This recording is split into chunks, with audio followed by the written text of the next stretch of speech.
The apocalypse. When an entire people are destroyed or destroy themselves. The end of civilization. For us today, as we go about our daily lives, it's barely something we consider.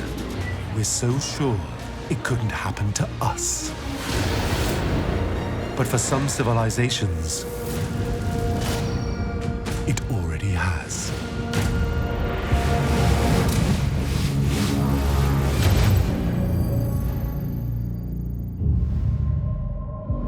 The remnants of great kingdoms, empires, civilizations span the globe. The old Egyptian kingdom, the Roman Empire, the Sumerians. Drought, conflict, collapse. We know the story of their rise and also their fall. But one of the greatest civilizations the world has ever seen still holds mysteries for archaeologists. The Maya civilization. For nearly 3,000 years, the Maya thrived in the rainforests of Central America. Their civilization evolved, not as a centralized empire, but a series of rival city-states, all with common languages, religion, and architecture. At its peak, in 500 CE, great stone cities covered the Yucatan Peninsula. Their heartland was in the southern lowlands of Guatemala. The Maya civilization just explodes. You have more buildings being made, the cities are getting larger, the art is getting more intricate. They have sport, they have stadia. They are able to make observations and chart perfectly the movement of the stars. They had developed an understanding of science and mathematics that far exceeded the Western world's at the time.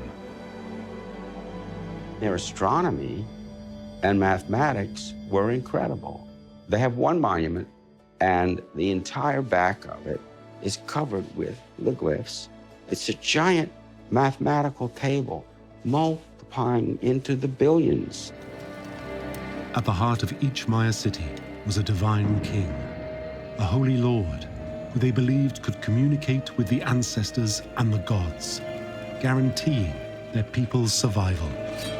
An offering of their own blood and the blood of others in the form of human sacrifice ensured this. The civilization reached a spectacular height.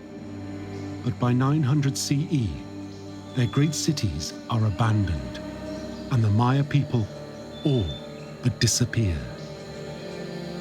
We ask the question, what happened to the Maya civilization?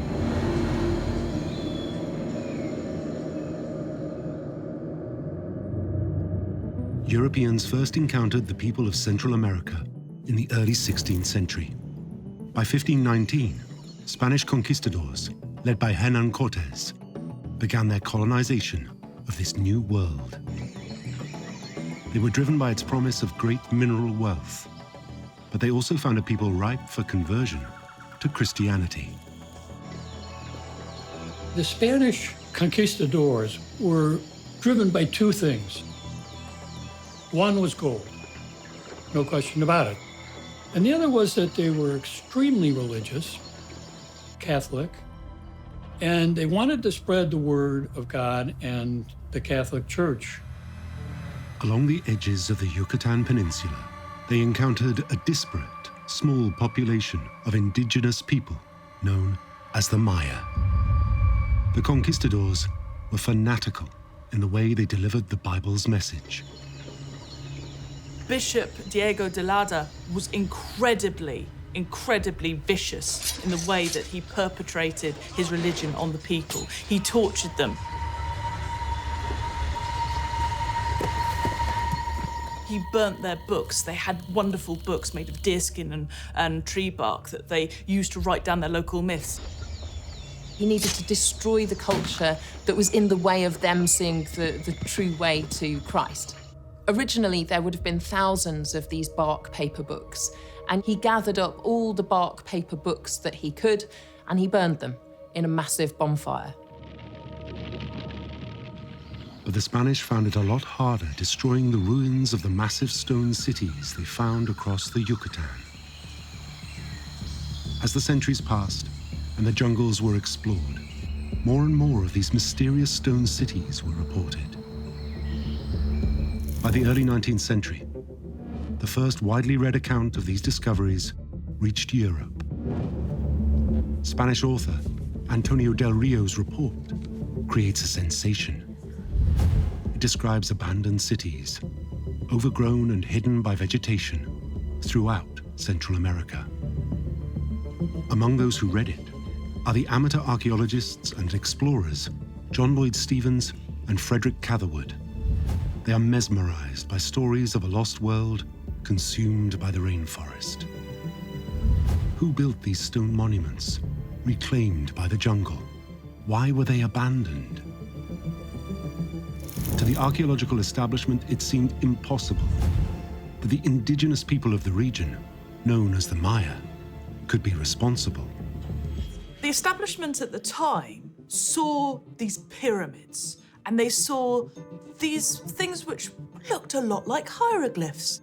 And they thought, could this be made by the ancient Egyptians? Or maybe it was the Phoenicians. It couldn't have been the local people. Stephens and Catherwood are dumbstruck by the establishment's view. They knew that they couldn't possibly be anything else other than a native Central American civilization. For them, it's clear these ruins are the remnants of an ancient Mesoamerican civilization. They set out to prove their theory. But why have they been left to the jungle? Could they find any evidence for why these cities had been abandoned? Stephens and Catherwood, armed only with a few descriptions, decide to go down and find these lost cities in the middle of the rainforest. Central America was in the midst of civil war. It was extremely dangerous. There was bandits. It was wild. Stephens and Catherwood were armed to the teeth. Their mission begins in Honduras, at the base of the Yucatan Peninsula. Each of them had 2 pistols, swords. I mean, they were prepared. This was dangerous ground. And they would soon discover just how dangerous a civil war could be for foreign travelers. They were a little bit naive in thinking, we'll just make our way through it and keep out of the way and just go about our business. But while sheltering in an abandoned church, drunken soldiers make it their business. They were taken hostage and held overnight under arrest in very dicey circumstances that they didn't know they were going to get out of. The following morning, the soldiers sober up, and Stephens and Catherwood are set free to continue on their journey. But now, their greatest threat isn't the Civil War, but the terrain of Central America. I don't know if you've seen the mountains in this region, but they are near cliffs. And these guys were trekking through the heat, the rain, the insects, the discomfort. But Stephens and Catherwood finally locate their first stone ruins near the Honduran town of Copan. The two waste no time. They employ local tribesmen to clear the dense vegetation. And as the forest is cut back, they realize their adventure was worth the hardship. The illustrations they had seen were nothing like what they found. It was electrifying. It took their breath away. They found monuments, pyramids, temples, and houses made of stone. It was a revelation. It was astounding. And as Stephens and Catherwood continue their journey, it becomes clear this first site isn't unique. Hidden beneath the rainforest, they uncover stone city after stone city. The scale of construction is breathtaking. And across the sites, they uncover intricate carvings, what looks to them like hieroglyphs. This is an entire civilization, all sharing common iconography. And not only that, they realise that none of this iconography is similar to anything they've seen before. Yes, it might be hieroglyphs, but it's not anything like, the Egyptian hieroglyphs. This is brand new, and this must come from the Mesoamericans themselves. They cut, climb, and scrape their way through nearly 5,000 kilometers of rainforest and uncover some of the greatest Maya cities ever built. From Copan and Palenque in the south, to Tulum, Uxmal, and Chichen Itza in the north of the Yucatan Peninsula. In total, they identify 44 Maya sites, and the similarities in architecture, art, and the carved glyphs between the separate cities show it's the work of a single people, the Maya civilization. When they publish, their work creates a sensation. The books were bestsellers. Stevens is a brilliant author. And the illustrations, of course, just struck the popular mind. It was a sensation. They were the archaeological celebrities of their day. But their findings ask more questions than they answer. What had happened to these people? What could cause the collapse of an entire civilization? And when did it happen?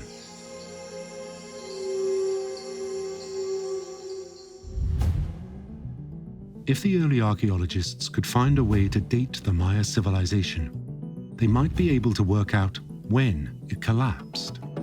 There could be clues in the Maya glyphs found carved into stone across the civilization.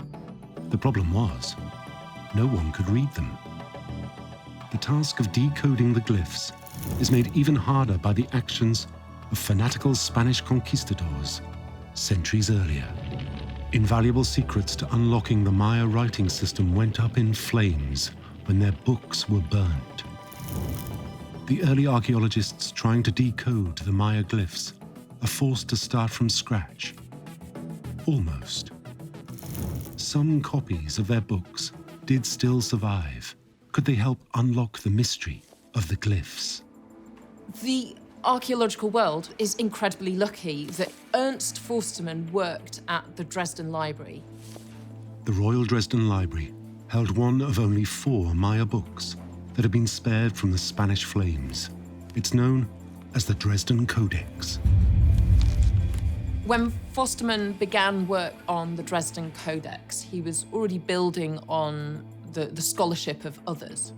They already knew that the Dresden Codex dealt with the Maya view of astronomy and their calendar. But just how? No one was sure. With much of their writing system indecipherable, decoding their calendar could be the crucial first step to understanding when the Maya lived and when they collapsed. Forstermann takes up the challenge. Forstermann worked out that some of the glyphs were representing numbers, and they weren't just mathematical counting, they were actually dates.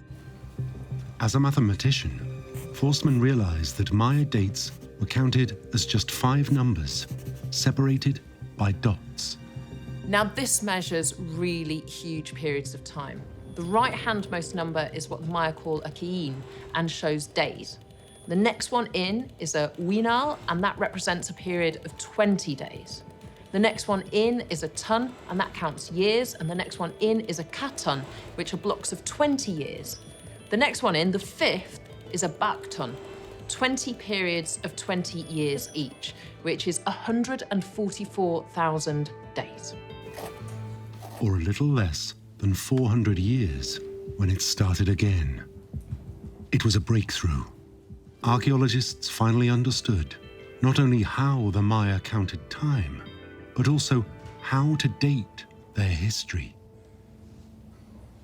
In the Dresden Codex, they had marked down the dates of the occurrence of a solar eclipse. And the historical occurrence of a solar eclipse is something astronomers can calculate using our own calendar. If you can find that date and the Maya date for the eclipse, you can sync the two. And astronomers found a match, a solar eclipse recorded in the Dresden Codex on the 16th of July, 790 CE. The Maya calendar and our own were synchronized. Archaeologists began seeing dates chiseled into stone at sites across the Maya world. Dates were carved on the sides of monuments, on the sides of temples. They were absolutely everywhere. Now that archaeologists could read the Maya dates, they turned their attention to their writing system. And one particular kind of carved monument captured their attention. Archaeologists had long suspected that the stelae, the stone tablets that had been erected outside temples, represented some kind of history of gods or kings, some kind of important figures. Could the Maya have recorded any clues for what caused their demise? The problem was that although the Maya calendar had been decoded, this was only a small portion of their writing system. The vast majority of their glyphs still remained indecipherable. If they could just break this code, then they could understand so much about what the people who built these cities found so important that they'd carve it into stone. For over 100 years, archaeologists were trying to fully decipher the Maya glyphs.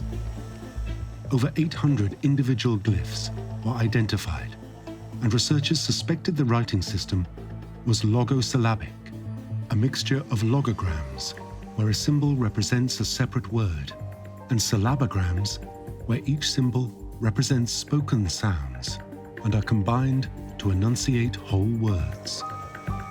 But with so many individual glyphs, the system was too complex. The Maya code remained indecipherable. Until, in the 1980s, 15-year-old David Stewart took up the challenge. After centuries of failure, what chance did a schoolboy have? As a child, he'd grown up exploring Mesoamerican ruins because his father worked for the National Geographic Society. And when new temple complexes were discovered, this kid, David, would sit down with his crayons and his sketchbook and draw the glyphs too. And it meant that he had as in-depth an understanding of the Maya writing systems as all the experts in the world did. But like the experts before him, Stewart couldn't get past the complexity of the language. With over 800 individual symbols, there were too many for each one to represent a spoken syllable. But the sheer number of glyphs gives the teenager a clue. David Stewart realised that the symbols didn't each represent a different syllable. There were multiple symbols that would represent the same syllable. There weren't 800 individual syllables in the Maya language, just variations for writing each one. Words could be depicted using many different forms, and individual syllables written multiple ways. The Maya code was cracked, and as archaeologists began to translate the stelae, they were blown away. They showed birth dates, they showed accession dates, they showed important victories and terrible defeats, and when the throne was passed on to the next king. In those tablets of stone, we have the history of ancient Maya. Archaeologists could finally read the Maya story, and what they discovered was astonishing.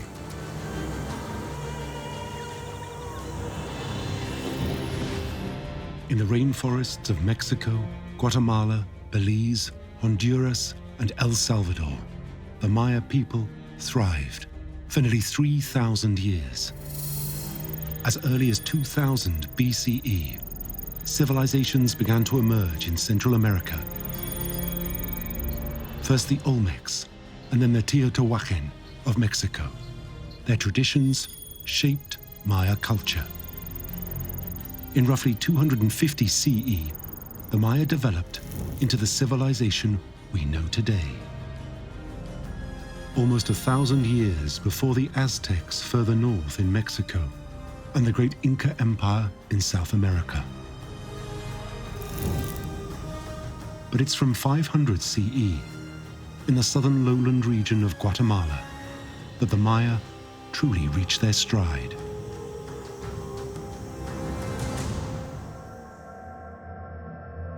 It's a civilization to rival any, but by 900 CE, at their very height, the Maya abandoned their heartland. Remnants of the people survived along the edges of the Yucatan. These are the people the conquistadors first encountered in the 16th century. But their civilization is a shadow of its former self. And over the centuries, the cause of their exodus from the southern lowlands is forgotten. Studying them is really kind of like the early autopsies to understand the body. It's in ruins in the jungle, what happened. It's one of the greatest cold cases in history. What caused the collapse of the Maya civilization? But among the ruins, surely the Maya must have left some clues.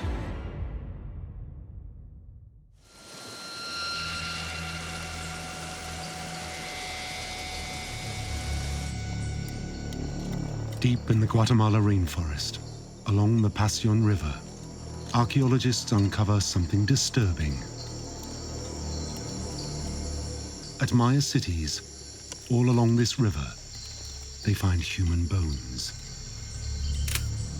A vast majority of the samples showed evidence of a particular bone deformity, particularly in the skull, called porotic hyperostosis. What you end up with is skulls that kind of look like sponges, but they're thick, they're deformed. Deformities in the bones like this, it's clear these people were not healthy. As more deformed bones were discovered in adjacent towns, it became clear they were distributed along the Pasión River.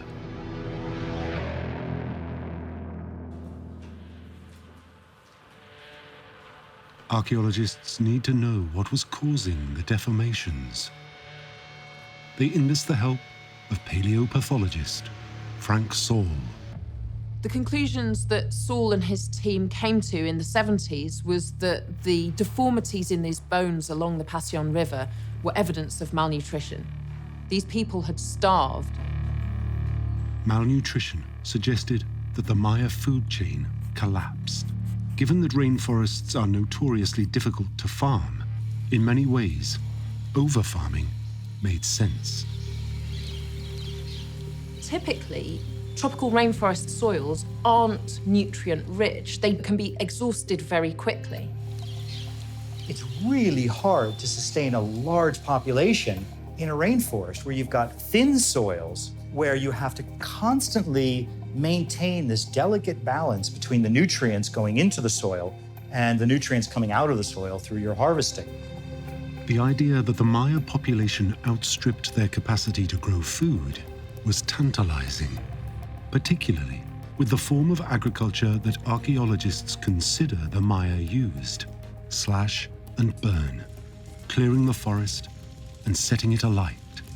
In slash and burn farming, for every 3 years or so of growing, you then need 15 years of the field to lay fallow for it to recharge its nutrients again. If you just keep growing and growing and growing without waiting 10 or 15 years for the soil to replenish itself, the food will just stop growing. Did the Maya population outgrow the land? Archaeologists needed a way to understand the true scale of their civilization. For centuries, archaeologists surveyed from the ground. In the rainforest, it's painstakingly slow. But then a revolutionary piece of aerial technology, LiDAR, transformed archaeology overnight.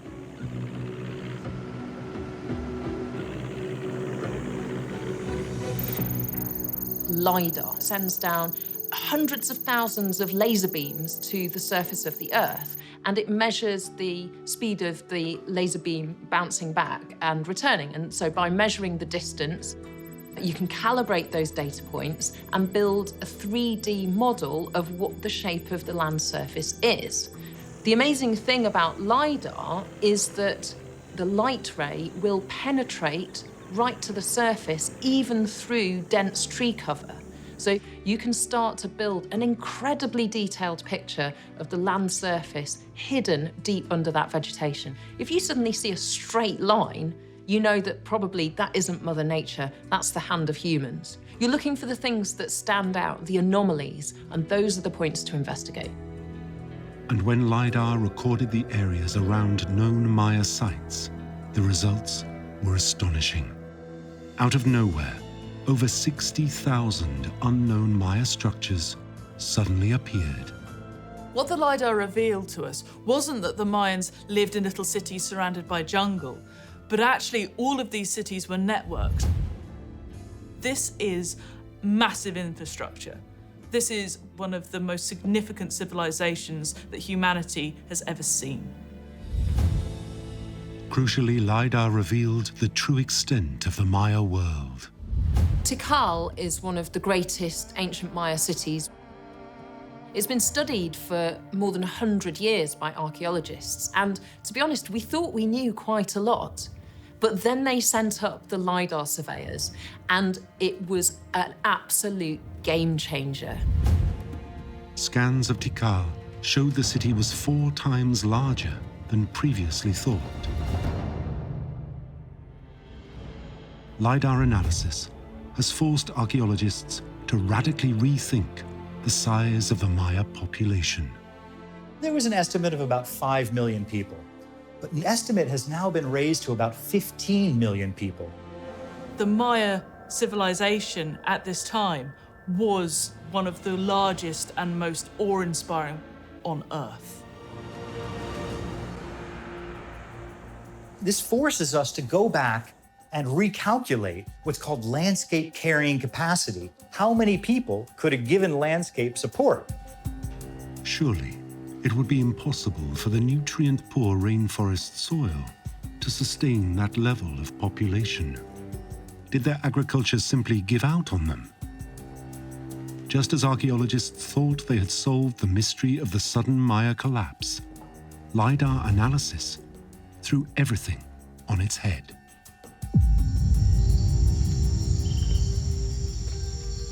The Maya were spectacularly advanced farmers.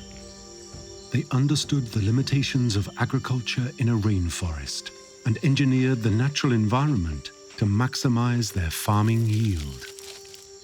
LiDAR techniques have forced us to re-evaluate the scale of Maya ambition in terms of engineering their environment. So much of the landscape was managed for agricultural output. They irrigated large raised and terraced fields so that they could retain as much of the soil as possible, preventing runoff from water, preventing erosion, helping that vegetative matter stay in the soil so that it maintains its ability to grow crops well.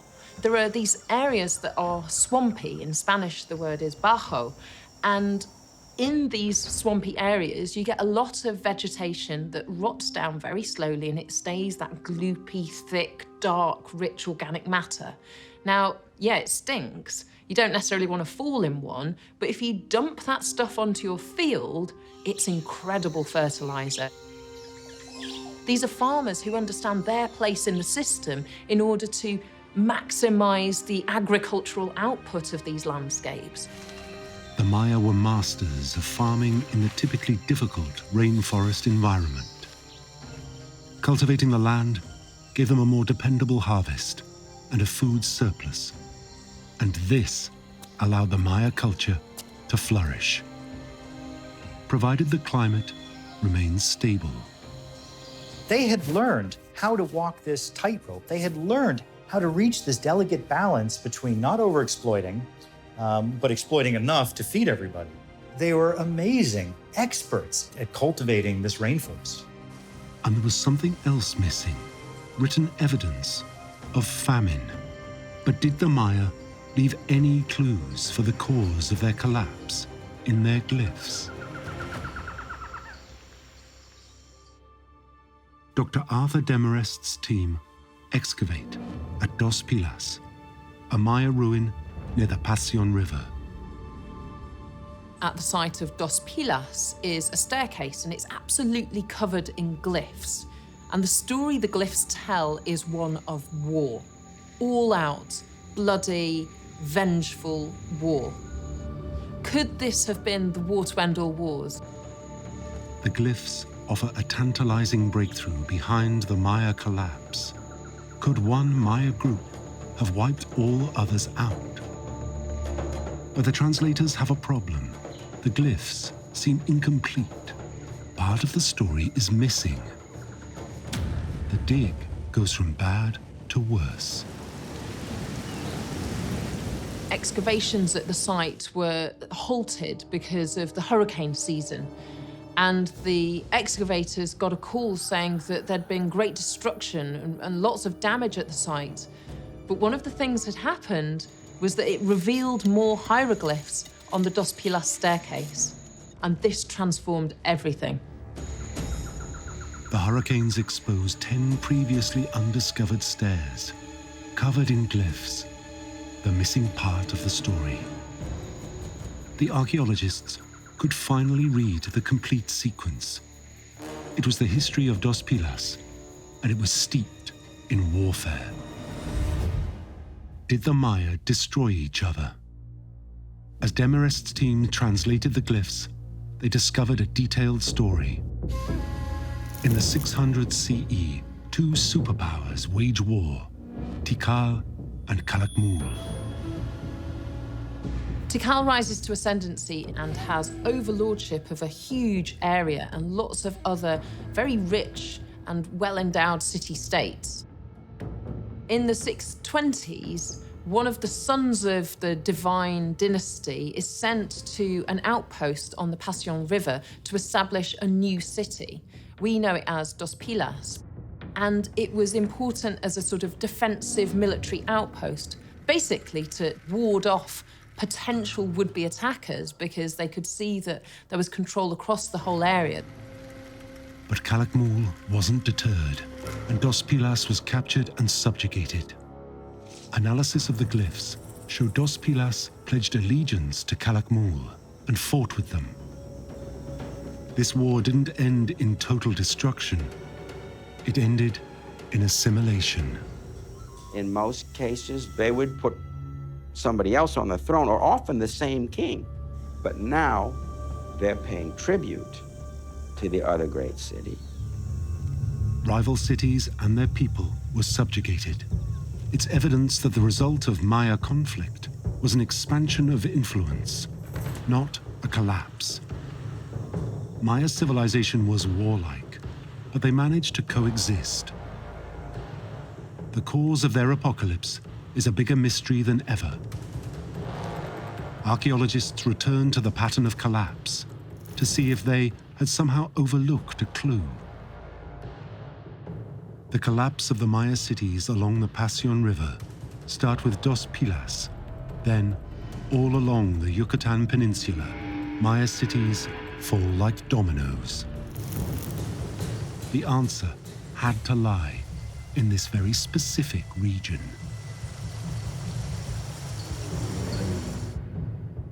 Dr. Demarest and his team are excavating at Conquén, a Maya township located where the Pasión River meets Guatemala's volcanic mountains.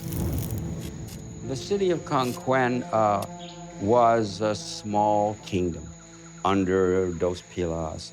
We have there the largest jade workshop in the Americas. So the city was very important. Here, the archaeologists make a gruesome discovery. There's a little pool, natural little water hole. So they started digging a little hole, and then it was bigger and bigger, and then they started finding bones, more bones, more bones. There were 31 bodies. Archaeologists know from Maya glyphs that in times of great crisis, human sacrifices were made. Is this what happened here? Luckily, the Maya left behind a great deal of information about the macabre ritual. When Maya were sacrificed, they would be brought to the top of a pyramid. They would be painted in blue, decapitated. Their heart would be ripped out. So it leaves a fairly recognizable fingerprint in the archaeological record. Were the bodies in the Conquen pit human sacrifices? Dr. Demarest's team enlists the help of the Forensic Foundation of Guatemala, forensic pathologists who usually investigate war crimes. They established that their killing wasn't in keeping with sacrificial practice. They had jade implants in their teeth. And then you had, jaguar claw necklaces and some canines. Clearly, these were not just, warriors or something. They were high elite. They could see that some were speared, a couple were bashed in the head. Several had a spear thrust through the throat, severing his spinal cord. The autopsies make sacrifice unlikely. So why were these people killed? They find another clue in Conquen. The palaces, parts are toppled. Hundreds of tons of dirt and garbage are buried over the throne rooms and the surfaces. We're digging, we're seeing this, and wow, this is really the mother lode, for collapse. They date the destruction to 800 CE. Whatever happened at Conquen happened near the start of the Maya collapse. Everything pointed to the deaths being linked with a distinct Maya form of worship. Could it offer clues for the cause of their collapse?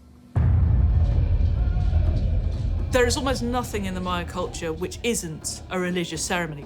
They had a holy lord at the top who's effectively a king, and he gets his power because he is descended from the gods. He could talk with the gods, he can convene with the gods. They had many, many different gods for different things. Corn god, a rain god. It was crucial for the Maya people, the common people, that the gods were placated. This meant life and death because the agricultural base of their society was very much dependent on rain. To appease the gods, the holy lords would honor them with an elaborate ceremony. They put on pageants before the people. They loved red, and they painted their pyramids and their temples in these vivid colors. The king would go up these giant stairways carrying 200 pounds of headdresses and jade. Jade was one of their most significant jewels. The very noble, the very religious, obviously the holy ruler would have had a lot of objects involving jade as a way to communicate with the gods. Once they had the attention of the gods, they opened up a unique line of communication.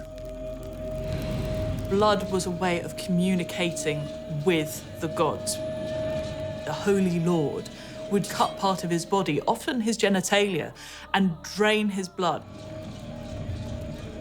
Pieces of paper or parchment would be used to soak up the blood. He would then burn that blood and inhale the smoke. Now, this was meant to conjure a sort of intermediary to gods, a serpent, who would then go and talk to the gods on behalf of the holy ruler and his people. The visions would advise them on all aspects of Maya life, but crucially, when to plant and harvest their crops. And for the Maya, the city that pleased the gods best reaped the greatest rewards. You have this competition between the holy lords of one city and another. This is called status rivalry, but also construction, pyramid building, and then you have to do it more, and rituals, they have to be bigger, which requires bigger and bigger stages. And there are many cities in the Maya, very intense competition. And there is evidence that in 796 CE, the Holy Lord of Conquen was riding high at the epicenter of Maya trade. In the Holy Lord's palace Dr. Demarest's team have uncovered a sculpture. It shows the Holy Lord sitting astride a Maya water monster. This was symbolizing that he was the king of the river. The rainforest is hell to move through. Rivers were the big highways. The Pasión River is the biggest river, and it flows from the volcanic mountains all the way through to Mexico. Jade was coming there. Jade was necessary for the kings. It's like very, very powerful, significant in terms of your social status. By 796, the Holy Lord and his elites had grown wealthy from the jade trade. But just 4 years later, the city was abandoned. It's a pattern repeated across the Maya civilization. A city reaches the height of power and then collapses. They returned to the 31 bodies thrown in the pit. Understanding why they were killed could be key, and one very striking feature provided a clue. The victims were buried still wearing their luxury items. These were the remains of the Holy Lord and his nobles. It seemed very strange to us, but it wasn't some angry, massacre. It's not invaders. It's not people from a distance. It's not war. If they were killed by invaders, their bodies would have been looted. The holy lords of Conquest were killed, and their shrines desecrated by their own people. But what triggered this sudden act of violence?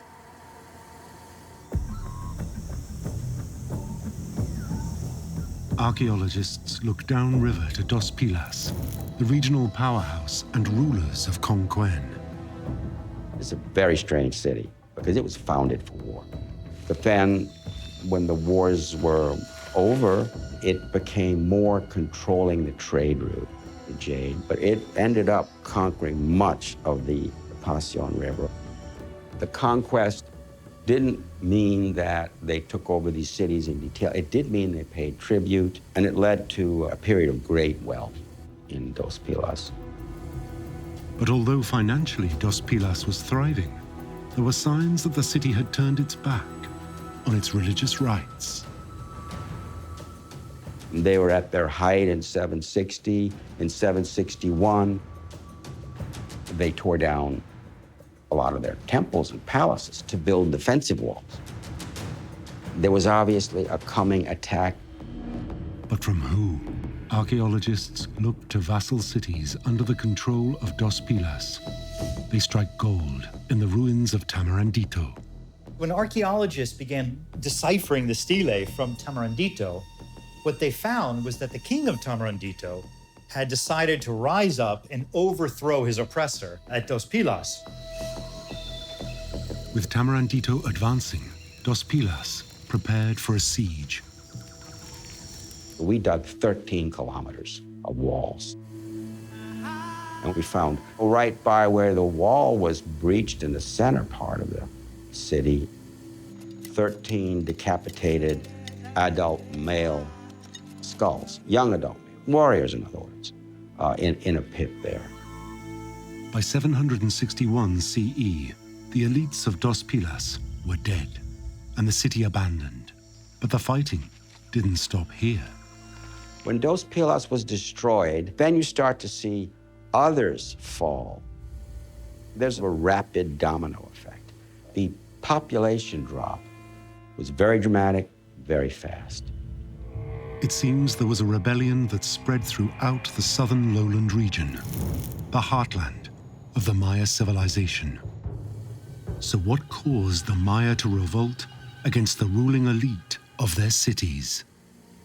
We will never completely be able to know the individual ways in which this city collapsed or that city collapsed, but that's not that important. What's important is to see the connections and then see the real causes underneath.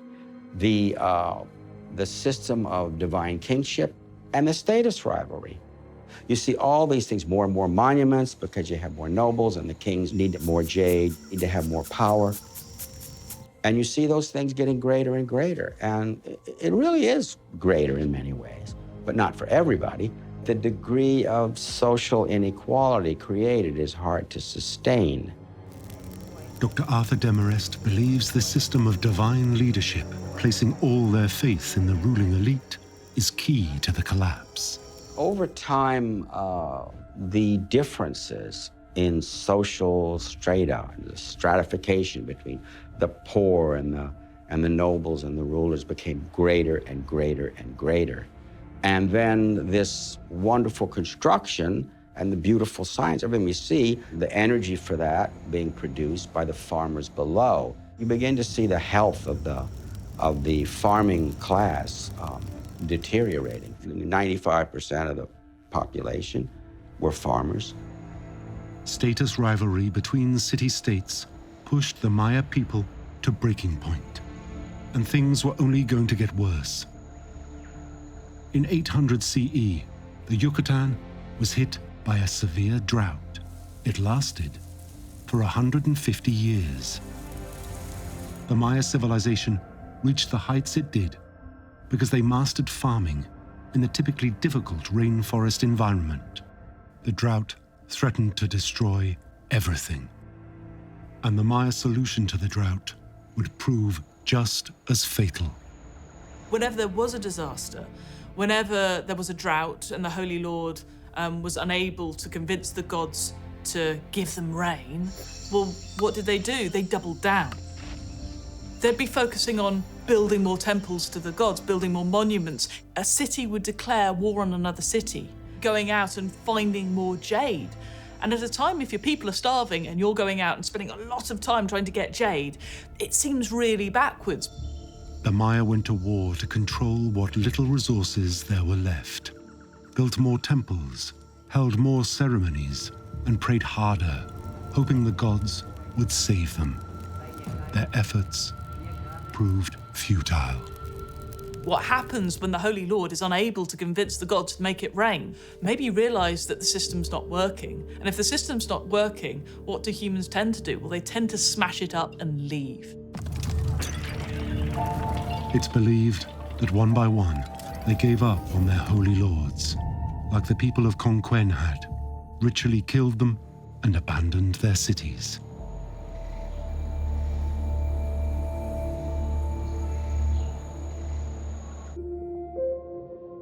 What happened to the Maya, compared to other civilizations, was severe.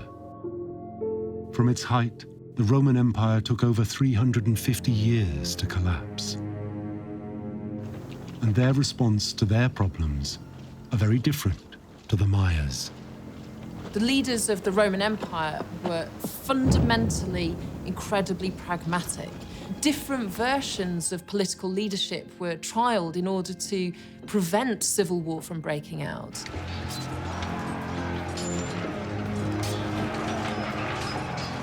Various emperors delineated the edges of the empire and said, this is as far as we can go in order to not destroy ourselves back home. The thing about the Romans is that they tried stuff out in order to try and keep things together. From what we know of the history of the Maya, they didn't do that. The Maya people themselves aren't gone. Their descendants live on in the Yucatan, even today. But it's thought that at the height of the collapse, the ancient Maya abandoned their cities and dispersed into the rainforest, reorganizing into smaller, self-sufficient villages. By 900 CE, the collapse in the Maya heartland had all but stopped, and only Maya in the Yucatan and highlands remained. The Maya's great temples, their palaces, their cities were left for the rainforest.